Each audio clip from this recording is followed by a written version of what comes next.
Hey guys, welcome back. So today we're going to be doing my recent purchases update. I'm going to give you a quick update and first impressions of the items that I purchased since this January. I thought that was a good starting point because I did a whole year's roundup at the end of last year already, including the best and worst purchases of last year.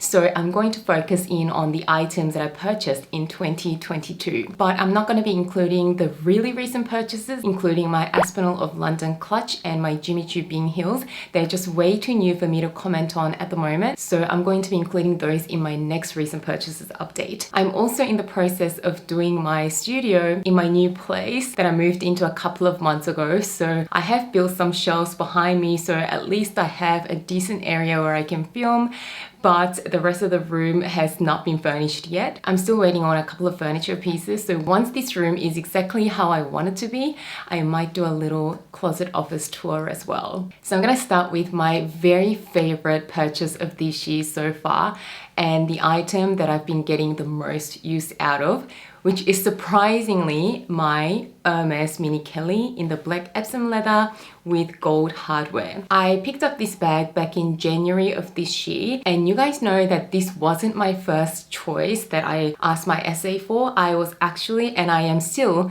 waiting for my Birkin 25 in a neutral color like a gold or a grayish color, but my SA said that they're not getting many of those Birkin 25s coming in, but he happened to have this particular cutie in stock. So this was a little bit of a surprise purchase, but as soon as he showed it to me, I thought I could really make this work in my lifestyle. And initially, I was a little bit concerned that it is such a small bag, that it is a really cute bag, but I'm not really going to get the use out of it. But I think I have gotten really good at downsizing my belongings that I carry around with me, that this bag has been in use probably more than any of my other bags in my whole collection this year. This is so versatile, lightweight, easy, stays close to your body. I've taken this out to dinners. I've also taken this on my holiday to Korea recently, and it basically fit all my valuables and essentials that I felt sufficient just carrying this around. So when I was in Korea, I was carrying two passports, so my passport and my husband's passport. I was also carrying a little card holder. By the way, I don't think I ever showed you my new wallet. So I've actually upgraded my wallet from my Louis Vuitton key clay or the key pouch to the Kelly compact. Kelly pocket. I saw this last year in the boutique, and this is basically a very compact card holder wallet in the color cray. And I just couldn't pass up on it because I do have my special order Kelly in the color cray, and I thought this is such a cute matchy item. So although I didn't really need another little wallet, I just thought, you know, I just have to get it because it is just so cute. Also, I could give you a quick mini review of this wallet for those of you who might be looking for a compact little card holder wallet that holds just a little bit more than just cards, and this is perfect for that. A lot of people say that this is not the most well-designed wallet because this Kelly buckle sticks out and sometimes they can eat up some more space in your mini bags, but I haven't really noticed that it eats up too much space. It fits quite a ton. You can fit a few cards, quite a few cards actually, and you can fold up bills just once and slide them in there, and there's actually quite a bit of space. So I was able to fit quite a few notes in there, and it also comes with a little coin section, that zipped area at the back with the cutest little lock there. So I have really been enjoying my new wallet. Coming back to the Mini Kelly, I was just saying this wallet fits in the Mini Kelly with the two passports, with a lipstick, with the hotel key card and a car key really well. So if you ask me, that is all I need on a day out. I don't really need anything else. And this one also comes with a crossbody strap. So when I was traveling, I was actually using this as a crossbody bag and it felt really secure. Not to mention, this is quite an understated look, and also because it is such a small size, it is actually quite subtle when you wear it. It is just a small detail on you. It's not very fleshy, or it doesn't draw much attention, especially in this dark color. And it being in the Epsom leather, which is quite a hard wearing leather, and this dark black color, after using it consistently for 6 months, it still looks brand new. And by the way, I just realized I never took the protective stickers off my Kelly buckle over here, so I might actually do that now and make it all mine. I mean, it was always going to be mine, but I just can't believe I didn't even do that yet. Oh my goodness, that gold hardware shines even more now that the stickers are off. There we go. How shiny is that gold hardware? I am obsessed. Anyway, so I've been getting tons of use out of this. And moving on to the next item, the next favorite of mine lately has been this Chloé Woody tote in the mini size. When I first got it, I was hesitating on which size I was going to go for.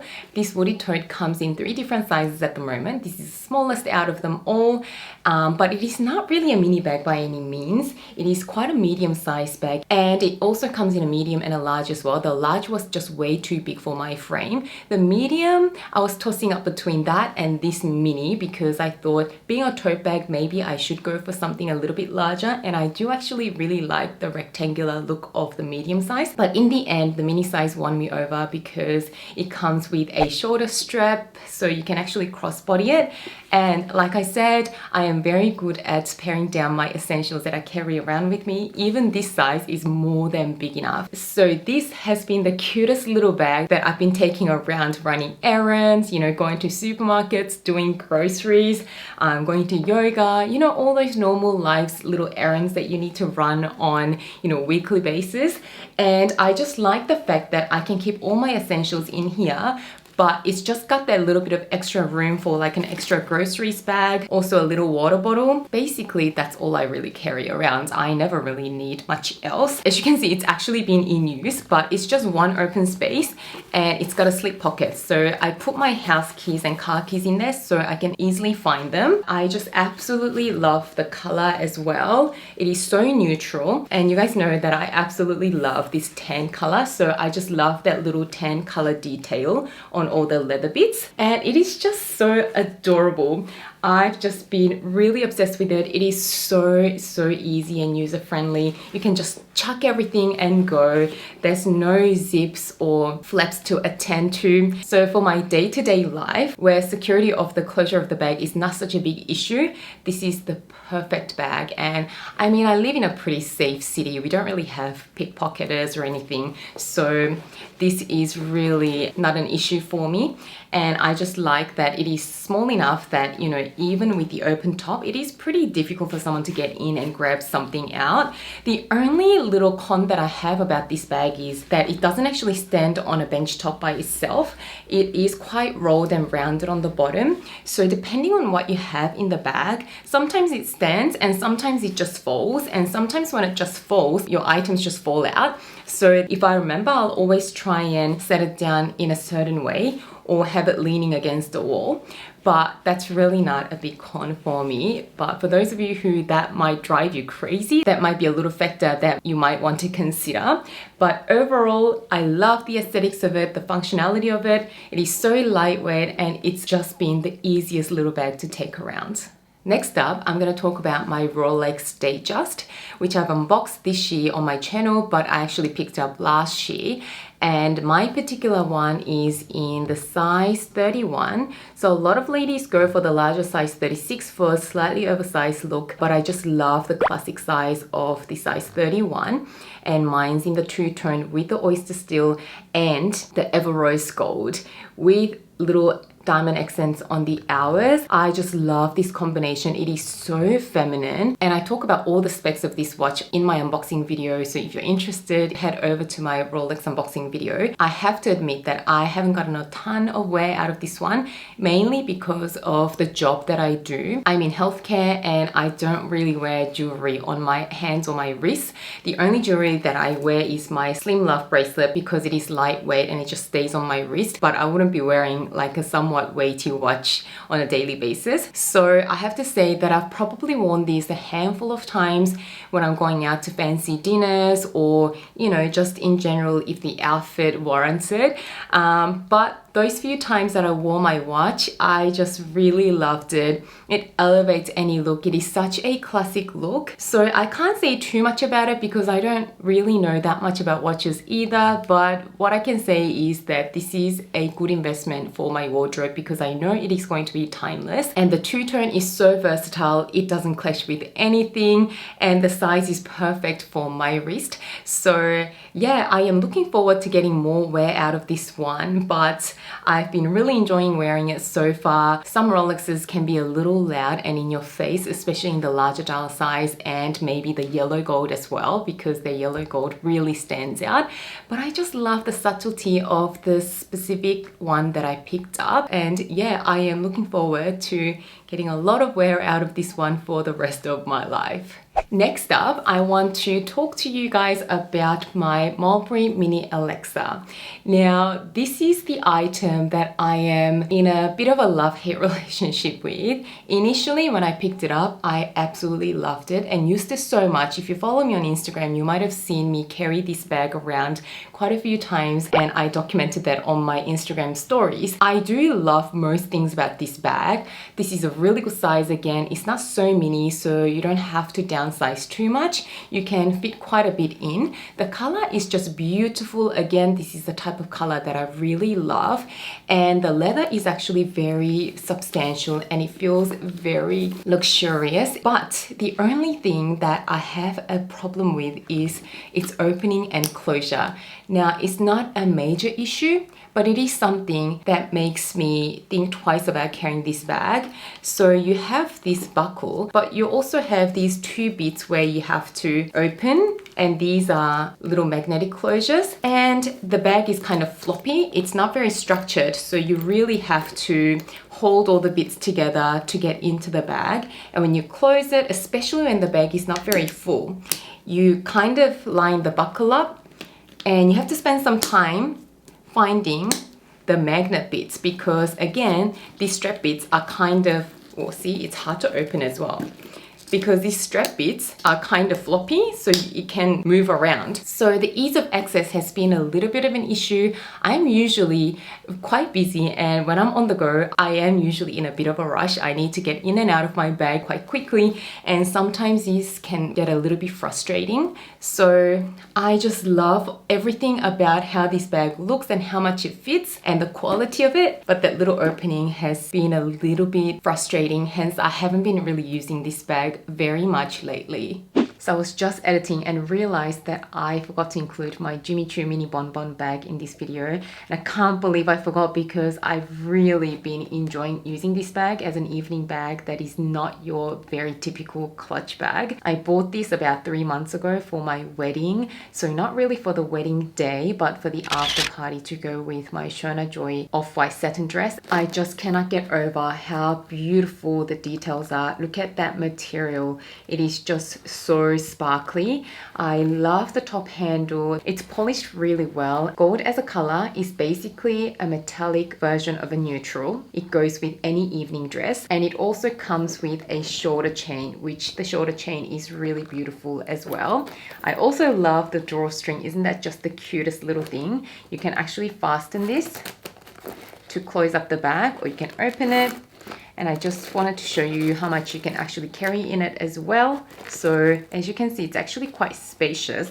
I could put my phone in it as well, which is the iPhone 12 Pro. But the only thing is, it doesn't go in completely. It kind of stays at the top of the bag. So if you want to do up the drawstring, you still can make it a little bit tighter, but it still doesn't go all the way in.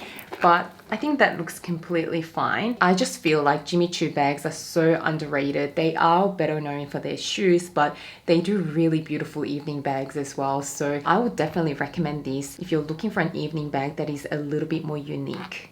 And lastly, I'm going to give you a little update on my Cartier Trinity necklace that I picked up a few months back. Now that necklace is beautiful, and I just loved how carefree it is. It doesn't have any precious stones. It is all in gold, white gold and rose gold, and it's got beautiful diamonds, but I have not been wearing it at all. So at the moment it is at my mum's place because she actually really likes it and she wears it quite a lot. And I think it might be something to do with the size. I can't quite figure out why I'm not getting the use out of any of the sort of fine jewelry necklaces with a pendant that size. The same goes for my Van Cleef & Arpels Alhambra necklace in the vintage size in the mother of pearl, which I still have, but I am just really not wearing. I thought it was because it's got the precious mother of pearl, it can't get water on it, and I just thought, you know, maybe it's just something that puts me off from wearing it.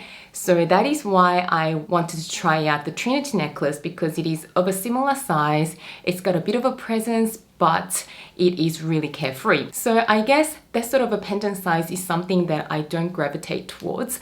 I think I want my everyday jewelry to be really dainty and have a tiny little pendant, or if I'm going out and I want a bit of a statement, I want a larger pendant with a longer drop. So I guess that sort of a size is too much of an in-between and it's neither statement nor dainty and everyday, so I guess it's just not my preference, but at least it's not gone anywhere. It is safe with my mum. So yeah, we'll see how we go. If I ever feel like wearing that, you know, then I can grab it again from her. But yes, that is the update so far on that necklace. My next video, I think I'm going to talk about some bags that I sold recently and why, because I have sold a few that I didn't talk about on my channel. So stay tuned for that if you're interested in that. Anyway, I hope you enjoyed this video. If you did, don't forget to give it a thumbs up and subscribe to my channel. As always, thank you so much for watching and spending some of your precious time with me today. And I can't wait to see you again soon in my next video. Bye guys.